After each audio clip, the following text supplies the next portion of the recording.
Villa fans, I asked the Juventus fan about Francesco Calvo, Aston Villa's new head of business operations, the man who has replaced Chris Heck. The Juventus fan said the following.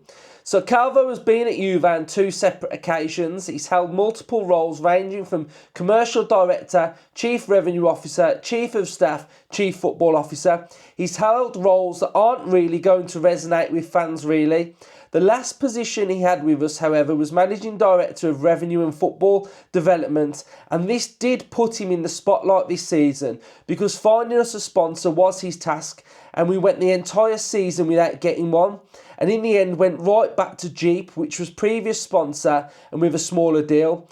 And Keep is in the same corporate umbrella as our owners Exor, so that was a bad look, and he ultimately failed there.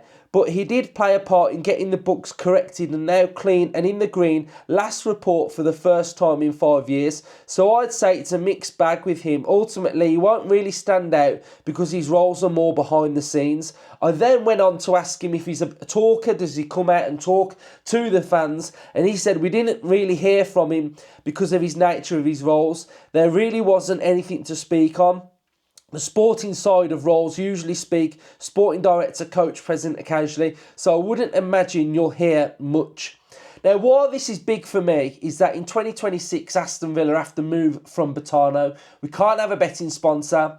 What Chris Heck was able to do was take us from 8 million from BK8 to 20 million across 2 seasons, which accounted to 40 million. So our front of shirt sponsor did dramatically increase. And we now know that we have to increase our revenue for us to be able to compete. We are short on commercial, we are short on match day, and ultimately for us to be able to compete with PSR, our finances have got to rise. We're sitting around 7th with our shirt sponsors combined.